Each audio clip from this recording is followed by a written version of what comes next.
Welcome, everyone, to the Tethys Shipyards. I am Takeshi Yamato, the Yardmaster, joining our host, the Housecoat Gamer. Yo. Today, we are taking a look at the Shadowblade class fighter for the Romulans. And this one's going to be a little different because, well, this is a Romulan craft. This is not primarily a combat vessel. These fighters, while they are capable of combat, are more meant to continue to extend the reach of Romulan communications interceptability. Because, well, it's Romulans, and they do, and that's sort of what the Romulans do. They spy on people. The Shadowblade is basically a covert spy craft. In fact, I'm going to give this thing a cloaking device special rule. I didn't even need to mention the fact that this thing has a cloaking device. Ah. Regardless, while the Klingons went with raw firepower in the form of more disruptor cannons, and the Federation went with versatility, the Romulans, because they're Romulans, decided, yeah, we're just going to equip this thing with a cloaking device and a plasma torpedo launcher. It has no disruptors. Not that there's a point in mounting disruptors to something that... Do we really have to point out what happened during Balance of Terror? Yeah. This thing is a stealth strike craft with the ability to just sit there undetected and gather intelligence until the commanding officer on its carrier ship gives the order to strike. In essence, it varies in its role between the F-35 Lightning II Joint Strike Fighter or the F-117 Nighthawk Attack Bomber. And no, for the love of God, it is not Stealth Fighter. I'm not sure who the hell was responsible for that designation, but it should be an A. Not an F. Yeah. And also like I said, it also has the ability to do recon similar to, well, the SR-71 Blackbird. So it's a hybrid between the Lightning, the Nighthawk, and the Blackbird.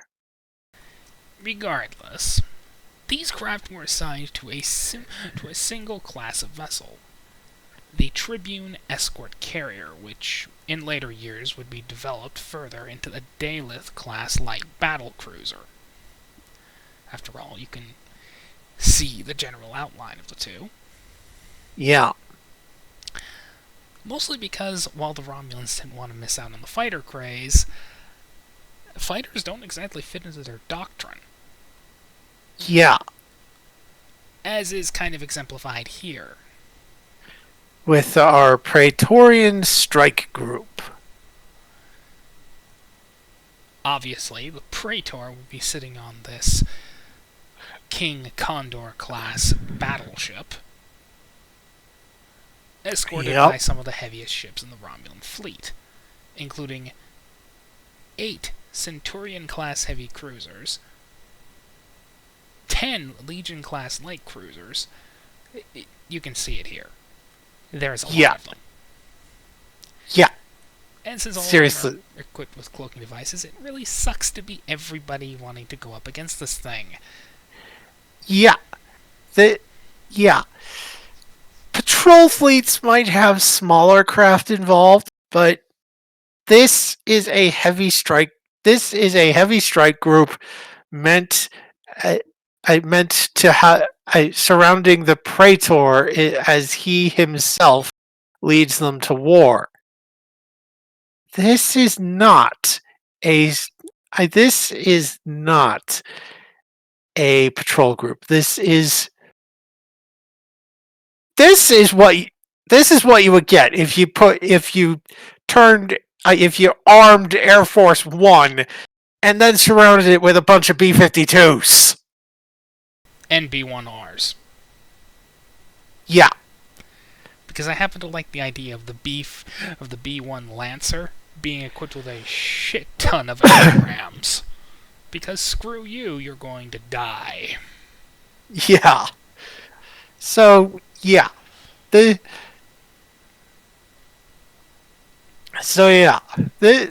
is basic. This is what would happen if the president decided to go into the battlefield himself, but not as a fighter pilot like in Independence Day, but as a general leading a massive air fleet. Equipped with some of the deadliest craft I know of in the Romulan Armada. I mean, Yeah. look at all these boats and tell me, would you want to be on the other end of that? Not really. Of course, the general composition of this fleet would remain generally the same. It's just that the classes would change around. For example, that King Condor, mislabeled Imperial Hawk for some reason, would probably be a Scimitar. Yeah. Or a Falchion, or a Tolwar, or any of the other variants. I think the... Scimitar in general.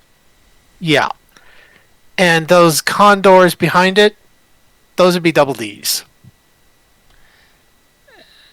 Maybe the Hawk class, labeled Imperium here for, again, some reason. Yeah. Neuraxians, not so sure about the rest. Regardless, yeah. This is not something you want to screw with. And those fighters, while they don't entirely fit into the doctrine of the fleet, are a incredibly useful asset. Especially after they've been upgraded from Blade type to Shadow Blade type, which increases their stealth capabilities.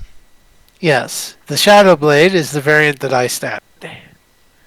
The Blade is still pretty deadly, it's just that its torpedoes are a little anemic.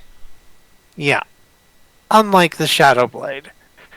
Speaking of, let's get to those stats. Entered service date 2287.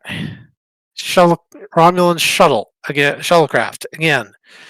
So, like the others, 27 points to work with. Comms 5, computers 4, engines 4, sensors 6, structure 3, weapons 5. It's got good weapons, it's got good communications to transmit data, and it's got good sensors to record data.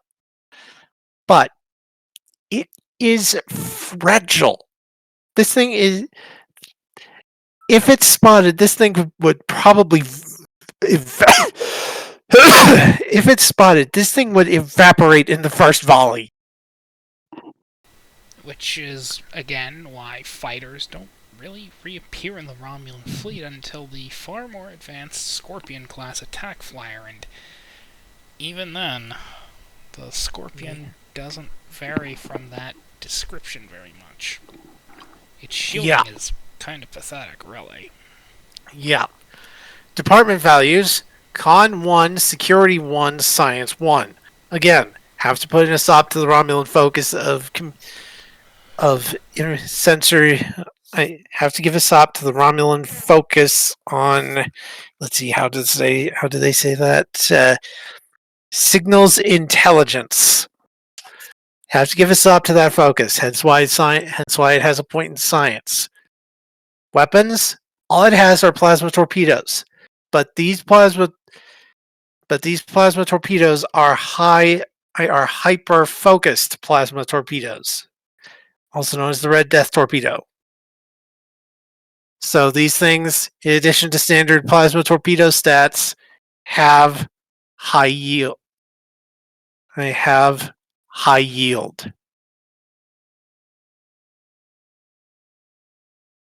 Talent, it has high resolution sensors, and it has a cloaking device special rule.